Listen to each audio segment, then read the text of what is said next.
Hi, my name is Mr. Crocker again, and today we're going to be talking about the civil rights area and diversity. So I'm in the social studies book that is also linked to this assignment on pages 80 and 81, and I'm going to be reading through those and just giving you a little bit of commentary so that it makes sense. So hopefully that'll help you with the assignment as well. Okay.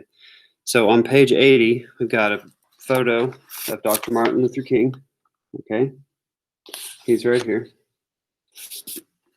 And the caption says, Dr. Martin Luther King Jr. led people in nonviolent or peaceful protests. In this photo, Dr. King led a march on Washington, D.C. About 250,000 people came to protest discrimination. So that's a lot of people. That's 250,000 people. And, what they did was they marched on Washington, D.C. So it was a huge event that was impossible to ignore or deny. And it was nonviolent. So, they were just saying, we're here, we have these demands, we have these concerns, and you need to take us seriously. But they weren't being violent. Okay. And that's pretty important. Okay. Because if you cross over into violence, then you start getting treated like a criminal.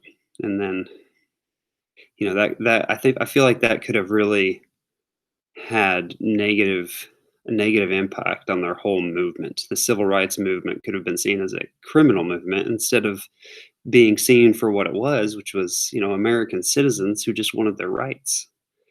Okay, so the civil rights era. Equality is an American value. The Declaration of Independence says all men are created equal, but African Americans have not always had equal rights. For example, Jim Crow laws led to segregation in the South. So in the South, okay, including Oklahoma, and it's not just like Louisiana, Mississippi, Alabama. It was more widespread than that. There were lots of laws that were just very, very unfair to African Americans, to Black people. Okay, and it wasn't just about what school you could go to. It was about where you could live. It was about what kinds of jobs you could have. It was very hard because of these laws for people to travel. Like it was very, very unfair. Okay, they were not allowed to participate in the America that majority people like myself are used to. And so that's what the civil rights movement was about. It was about just saying these things are not right. Okay. In 1954, the Supreme Court made a decision. It led to huge changes. The decision was called Brown v. Board of Education. The court said segregation in public schools was against the law. Civil rights are the rights to freedom and equality. So, in those days, we had the idea that we could provide people of color, Black children mostly, okay, with a separate school. And we could say, look, it's the same as the white school. And what the Supreme Court was saying was, you can't really do that. Separate cannot really be equal. Okay, they don't get the same opportunities. They don't get the same exposure to just education, information, privileges. It was not right. It was not equal to have separate schools. There's no way that can really honestly be fair. So they ended it and integrated schools so that people were going to the same schools. Okay. That didn't happen overnight. It was very dangerous for the first people who integrated into those schools still, because people were very upset about it. Okay. So there was a lot of injustice happening. I mean, it still is, but there there was a lot of unfair treatment going on, and that's what the civil rights movement was trying to stop, or at least address. Okay. In Montgomery, Alabama, Rosa Parks was the cause of a protest. Parks was an African American. She refused to give up her seat on a segregated bus to a white passenger. She was arrested and sent to jail. So that's like one of those Jim Crow laws that we were just talking about, right? You can be on the bus, but you can't sit here. Or you can be on the bus, but if a white person wants your seat, you have to give it away. Okay. And she wasn't having it. Okay. African Americans in Montgomery called for a boycott of city buses. A boycott is when a group of people stops doing something in order to protest. Dr. Martin Luther King was a leader of the boycott. So, um, African American people in that area decided that if you are going to treat us like this, we are going to stop being customers of your service. And a lot of that was a lot of people who just stopped riding the bus. And the city buses, it's a business. They want people to ride the bus and pay their fare to ride the bus. And so when all of that stopped, not only was it a spectacle, right? It was something that a lot of people saw and noticed, but it hurt the buses and the city economically for those people's money to no longer be going into the bus system. And that's what a boycott is. They say we refuse to buy this product. We refuse to participate in your service because you're treating us unfairly. Okay? And that's another good example of a nonviolent means of protest, boycotting. Okay, so it goes on to say what a primary source is. Our mistreatment was just not right, and I was tired of it. I knew someone had to take the first step. Rosa Parks said that. So that is a primary source because it is coming straight from Rosa Parks. Okay, me just telling you this is what happened. Rosa Parks refused to give up her seat. That's like me telling you what happened. That's I see it, I tell you, or even I hear about it, I tell you. That's a secondary type of a resource. If it comes straight from the person that did it or that it happened to, that's primary. Okay, and those are the best because that's the most reliable. Okay, although many people of all races worked to end segregation, others fought to keep it. The conflict was violent at all times. At times, not at all times, thank God, but at some times, maybe too many times. Eventually, the government passed civil rights laws. The Civil Rights Act of 1964 did much to end segregation and guarantee equal rights. So, while some folks were saying these things are not right, these things should be different, these things need to end, others were saying this is how we've done it, we're not changing. People resist change a lot of times. They're afraid of it. Okay. Okay. So then we're come over here to talk about working for rights. And you've got these three pictures up here. So Latino Rights, Cesar Chavez organized a union of farm workers. Most were Mexican American.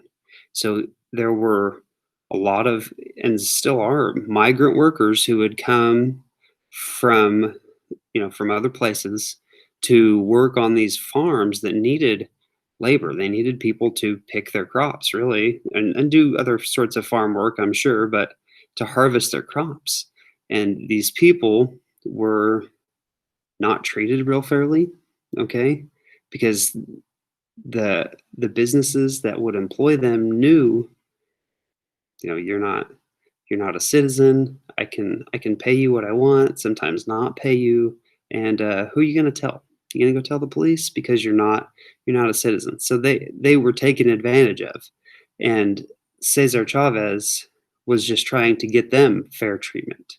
He was trying to get them fair wages and just out of this position where people could do whatever they wanted to without having any kind of repercussions. Okay. American Indian rights. Wilma Mankiller was the first woman to be chief of the Cherokee Nation. That was in Oklahoma. Okay.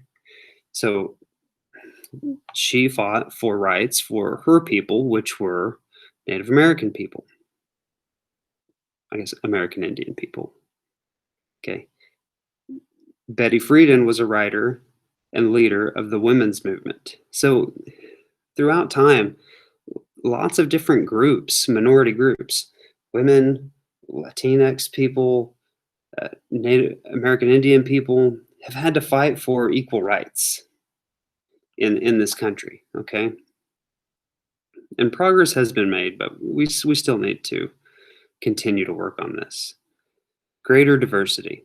In the 1960s were a time of great change. Like African Americans, others fought for equality. For example, women struggled for equal rights. A little more than half of all Americans are women, but their opportunities often were more limited than men's.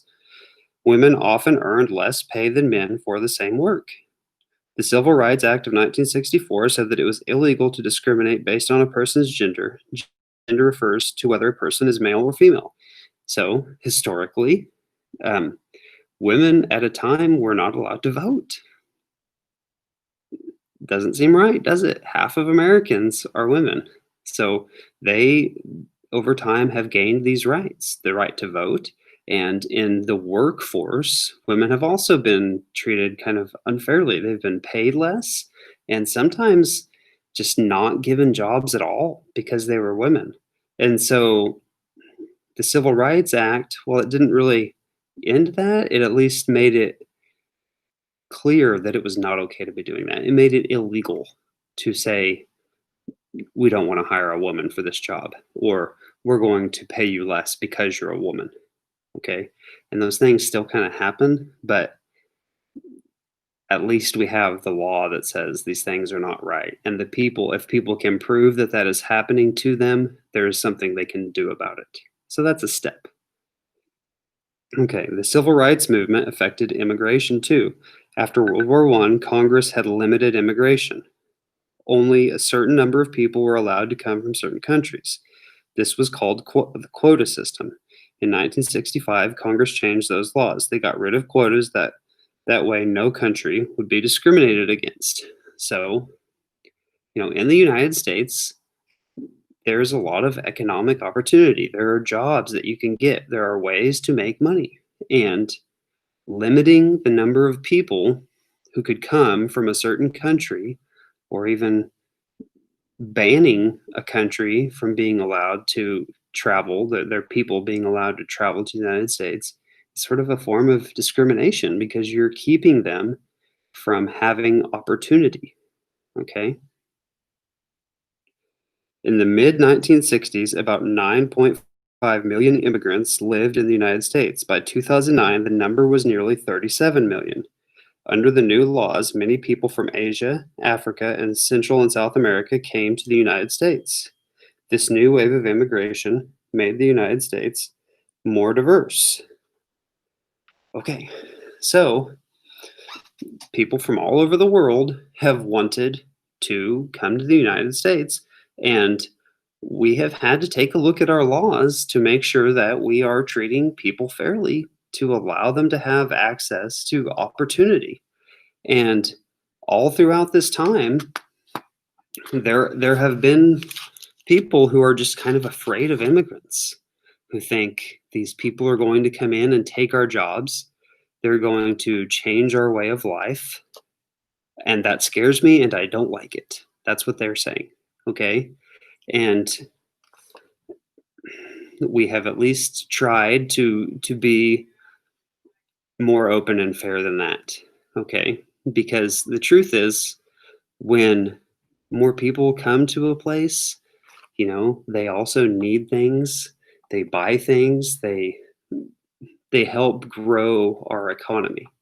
So while there may be some fears and some discomfort and some uncertainty about what this will be like, if all of these people come over, I think in the long run, we're better off for having them because if nothing else, they come and spend money and help us all grow the economy so that we can all do better.